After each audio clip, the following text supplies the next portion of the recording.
We can go on the record. Good morning, everyone. Today is February 11th, 2025. My name is Jennifer Grace. I'm a public utility law judge with the Maryland Public Service Commission. We're here for a status conference in case number 9726, which is Chaberton Solar Sugarloaf 1 LLC's application for Certificate of Public Convenience and Necessity to construct a 4.0 megawatt solar photovoltaic generating facility in Montgomery County, Maryland. We can start with appearances from the applicant. Good morning, Your Honor. My name is Andy Flavin with the law firm Trout and Pepper, and I'm here on behalf of the applicant, Chaberton Solar Sugarloaf 1 LLC. Good morning, Mr. Flavin. Office of People's Counsel.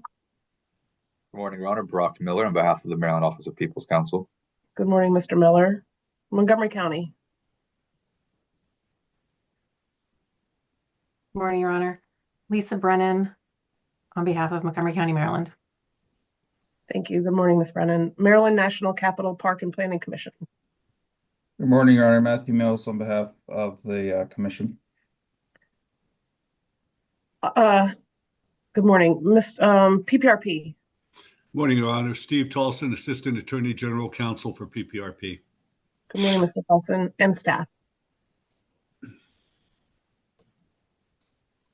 Good morning, Your Honor. Harrison Scher on behalf of staff. Good morning, Mr. Scher. Okay, so I received email from the applicant on behalf of the parties indicating that the parties had agreed to a procedural schedule. Mr. Flavin, did you want to go over that for the record? Yes, Your Honor. Thank you. And we did discuss this schedule with the parties, and to my understanding, none of the parties oppose the schedule. So we are proposing for the filing of rebuttal or reply testimony February 21st, 2025. Then rebuttal testimony March 7th, 2025. And then for a contested evidentiary hearing April 22nd, 2025. And then for post-hearing briefs May 13th, 2025. Okay, so I have questions. The April 22nd contested evidentiary hearing. So I'm going to ask each of the parties how many witnesses you have. The date for the day after that is fairly booked. So I guess I have a 10 o'clock settlement hearing and another CPCN and a evening public comment hearing in a transmission CPCN. So the applicant, how many witnesses are you planning on having? We will have, I think it should be a total of 4, although I expect 2 would be very quick. Okay, Office of People's Counsel? We will have no witnesses, Your Honor, though we will plan to cross the witnesses of other parties if they appear. Thank you. Montgomery County? We don't have witnesses either. I may have some cross though.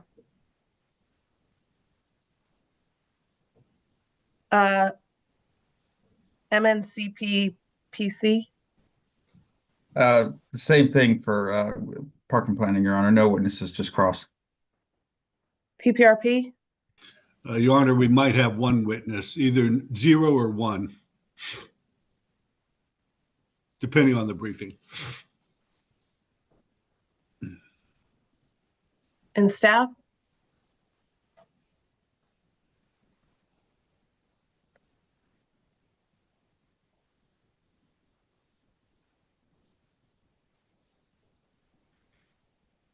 Mr. Scher? You're muted. All right. Staff has 1 witness, Your Honor. Okay. Your Honor, may I jump in here for just a moment, please? Sure. Your Honor, my name is William Sheehan. I know on the screen it says Bishop. That's a nickname I've had for 60 years. I'm William Sheehan, and I represent the 4 interveners. I'm glad to see you're here, Mr. Sheehan. Yes, I'm sorry. I was here sort of incognito, given the name on the screen. So the 4 clients I represent are the Montgomery County Farm Bureau, the Montgomery Agricultural producers and the Montgomery Countryside Alliance and the Sugarloaf Citizens Association. And we hope to put on one witness, possibly two, but I'm hearing from Your Honor that your time is short on that day, and I think we can probably get by with one if we need to. We also have in mind cross-examining witnesses. I'm sorry I interrupted you. No, I think I interrupted you. I don't have a short time on April the 22nd. I'm wide open for that day, and I do have questions for all of the witnesses that have pre-filed testimony. I know that Montgomery County and MNC PSC, I'm going to get that right by the time the hearing starts, both have filed comments, but apparently don't have witnesses. I was just wondering if this was going to go into a second day, but it looks like one day is sufficient. Now, my next question is, rebuttal's this Friday, and surrebuttal is 2 weeks from that. I'm sorry, Your Honor. We have rebuttal next Friday. I'm sorry, the next 21st. Friday. Yeah, Yes. next Friday, and surrebuttal is 2 weeks from that. Yes. So my question is for the applicant. When is the RFP? Has that already been issued? The RFP for agrivoltaics bids? Your Honor, if I may, we have Katie Griffin, who's the development manager with Chaberton, on the phone here. If I could maybe ask her, because I don't want to provide the incorrect information. Would that be okay? She's right here on the call with us. Thank you. Yeah. Your Honor, Katie Griffin, we have sent it out for feedback. We haven't sent it out for actual proposals at this point, partly because until we are actually at the point where it's, if the project were to be approved is when we would send it out, with the expectation is that we would have that. Typically how the licensing condition is set up by PPRP is that it is required as a prior to construction document. Okay.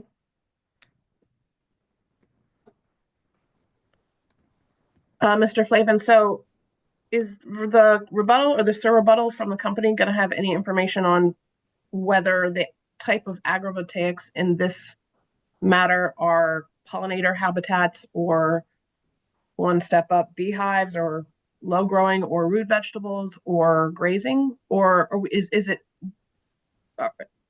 am I not to expect any more detail on that prior to the hearing? Your Honor, I believe Ms. Griffin may have some feedback on that as well here. Your Honor, we had not intended to make a full commitment to the specific. We can make a commitment that it would be, something beyond a pollinator habitat.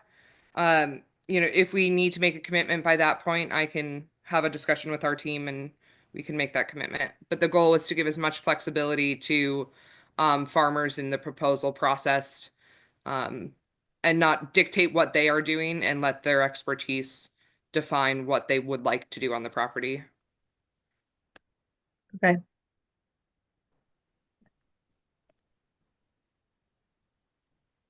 All right, and the parties are considering one round of post-hearing briefs on May 13th. Yes, Your Honor, we did discuss the possibility of doing 2 rounds. I don't think anyone's opposed to it, but the parties agreed to 1 round. But if Your Honor prefers 2 rounds, we can certainly do that too. Okay, I don't have any issue with any of the dates as proposed. I know that the rebuttal and surrebuttal dates are quickly upon us and that the contested hearing is set about 6 weeks out from that. I think 1 day is fine for that. And if the parties feel like it's an appropriate time for enough time for the post-hearing briefs, I'm fine with that as well. So I have no issue with adopting this schedule today. Your Honor, Yes, point sir. of order. Your Honor, if upon the filing of the briefs on May 13, a party would wish to file a reply brief or move to file a reply brief, would you entertain such a motion? You mean around May 13th? Yes, when the briefs are filed on May 13, we might have something to say about about those briefs, and we'd like to have open the possibility of moving for leave to filing and apply to those May 13th.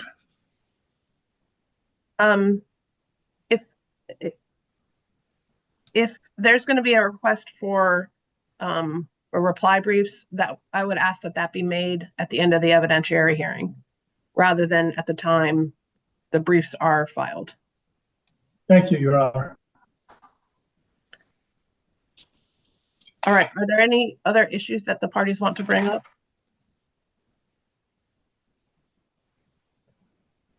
No, Your Honor. All right.